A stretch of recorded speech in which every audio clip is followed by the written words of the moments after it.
வணக்கம் நண்பர்களே, எல்லாரும் எப்படி இருக்கீங்க? நலமா இருக்கீங்களா? இன்னைக்கு உங்களோட ஒரு சின்ன பதிவு. நான் அவங்க மேலே எவ்வளோ பாசமாக இருக்கேன் தெரியுமா? ஆனால் அவங்க எப்போ பாரு என்னை திட்டிகிட்டே இருக்காங்க அப்படின்னு நீங்களும் சலிச்சு போய் உட்காந்துருக்கீங்களா? உண்மை அது இல்லைங்க. எப்போவுமே ஒருத்தவங்க நம்ம மேலே கோவப்படுறாங்கன்னா நம்ம மேலே உரிமை இருக்கிறதுனால தான் அவங்க கோவப்படுறாங்க. இவள் எனக்கானவள், இவன் எனக்கானவன் அப்படின்ற உரிமை இருக்க இடத்துல தாங்க கோவங்கள் வரும். வேறு யாராவது ரோட்டில் போகிறவங்க மேலே கோவப்படுவாங்களா? யோசிச்சு பாருங்கள்.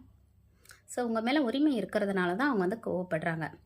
அதே மாதிரி கோவப்படுற அன்பு நெஞ்சங்களே, உங்களுக்கும் ஒரு சின்ன விஷயம் சொல்கிறேன். உரிமை இருக்குது அப்படின்னு கோவப்படுற நீங்கள் தான் அந்த கோவப்படுறதுனால வர காயத்திற்கு மருந்து போட கடமைப்பட்டவர்கள்.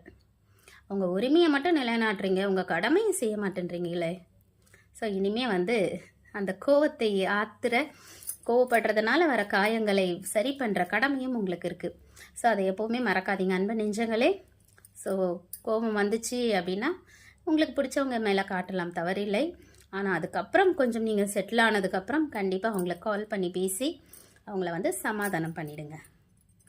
மீண்டும் ஒரு நல்ல பதிவில் சந்திக்கலாம். நன்றி.